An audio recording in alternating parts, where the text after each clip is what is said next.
Hello class, let's just finish this chapter by today. So आज हम लोग ये चैप्टर कंप्लीट कर लेंगे। आई होप आप लोग सब इसको समझ पा रहे होगे और इसको फॉलो भी कर रहे हो, ठीक है। और एक्सरसाइजेस भी कंप्लीट किया है आप लोगों ने, ठीक है। सो आज जो टॉपिक करेंगे वो है फ्यूचर परफेक्ट कंटिन्यूअस टेंस, ठीक है। Now future perfect continuous tense, what does it say? It tells about the action that will express certainly about the cause of some future situation, ठीक है। परफेक्ट हम लोगों ने पता किया था ना कि वो परफेक्ट सेंटेंस वो होता है जो फ्यूचर में अगर कुछ होने वाला है तो फ्यूचर में उस टाइम पे आकर के वो एक्शन कंप्लीट हो जाएगा, ठीक है।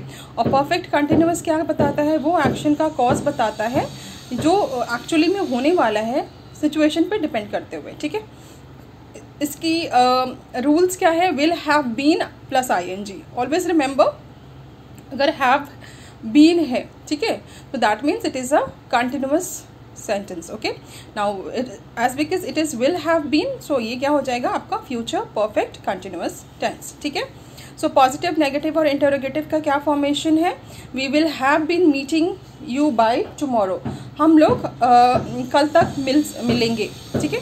मिलेंगे मतलब जो हुआ नहीं, होने वाला है। We will not be meeting by you, we will not be meeting you by tomorrow. हम कल नहीं मिल पाएंगे, कल तक, ठीक है, कल तक नहीं मिल पाएंगे। We will have been meeting you by tomorrow. So will we have been meeting you by tomorrow? So again it's an interrogative, so will or shall से begin होगा। So let's come to the actual topic that is on page number yes, it is on page number 70, yes। So open to that page quickly। हाँ, so future perfect continuous tense express करता है वो action जो like future में होने वाले हैं। Will have been मतलब वो कंटिन्यू होगा इन फ्यूचर। जैसे ये क्या है? She will have been learning music for 2 hours। So हम लोग बोल रहे हैं वो 2 घंटे तक लर्न करती होगी, ठीक है। So that is future perfect continuous tense. I shall not have been flying kites for long. Will they have been catching fish since morning. Shall I not have been drawing painting for long. तो ये हो गया positive sentence के formation में हमें लगेगा will have been plus ING, ठीक है। तो सब्जेक्ट के साथ will have been plus ING and then the remaining part of the sentence, okay. So it says the postman will have been posting the letters for 2 hours, okay. I shall have been drawing this painting for a month. The girls will have been singing songs for 1 hour। The students will have been studying English since Tuesday. वो Tuesday से हो रहा है, okay. Now for the negative आपको सिर्फ क्या लगाना है? नॉट। और कहाँ पे यूज़ करनी है? That is important, that you should know. Will not been plus ING, ठीक है। सो सब्जेक्ट के साथ will not been plus ING। Sorry, I said that wrong. It should be will not have been, ठीक है, ठीक है। So क्या हो जाएगा? Will not have been. So the words is the postman will not have been posting the letters for 2 hours. I shall not have been drawing this painting for a month, ठीक है।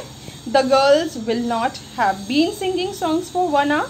The students will not have been studying English since Tuesday. As simple as that. Now come to interrogative. Interrogative में आपको क्या करना है? Subject होगी, उसके like पहले सब्जेक्ट तो होना है। तो इंटरोगेटिव में क्या करना है? आपको विल और शैल से बिगिन करना है, बिकॉज आपको क्वेश्चन फ्रेम करनी है। सो क्या कहेंगे? विल या शैल प्लस सब्जेक्ट, उसके बाद have been plus ING form of verbs, ठीक है। अगर नॉट में बनाना है तो will plus subject then not, उसके बाद हैव बीन ING, ठीक है। और यहाँ पे हम लोग कोई समय जो डेफिनिट होता है ना, जैसे कि वो पक्का हम लोग बता पाएंगे, तो उसके लिए सेंस यूज़ करते हैं और इनडेफिनिट टाइम के लिए फॉर लगाते हैं, ठीक है। Like will the postman not have been posting the letters for 2 days, ठीक है। अब ये कोई भी डे हो सकता है, तो फॉर 2 days, तो इट्स एन इनडेफिनिट टाइम।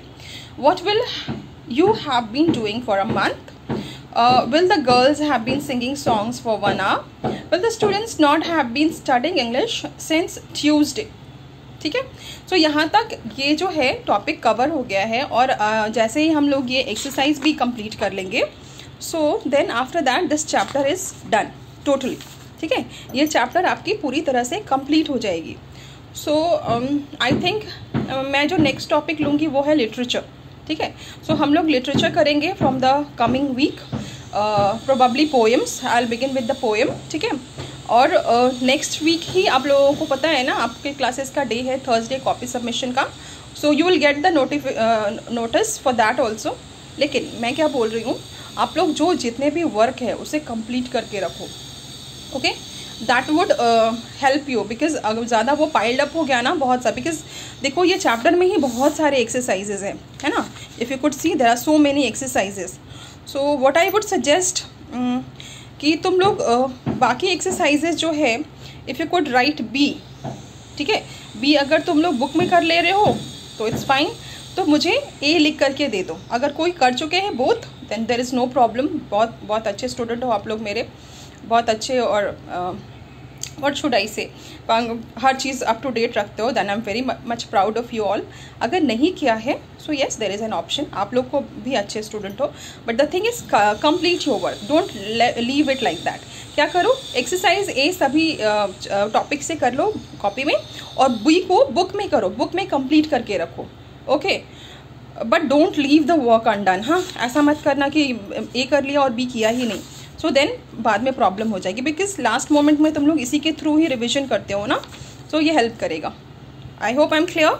चलो, take care and keep learning. Thank you class.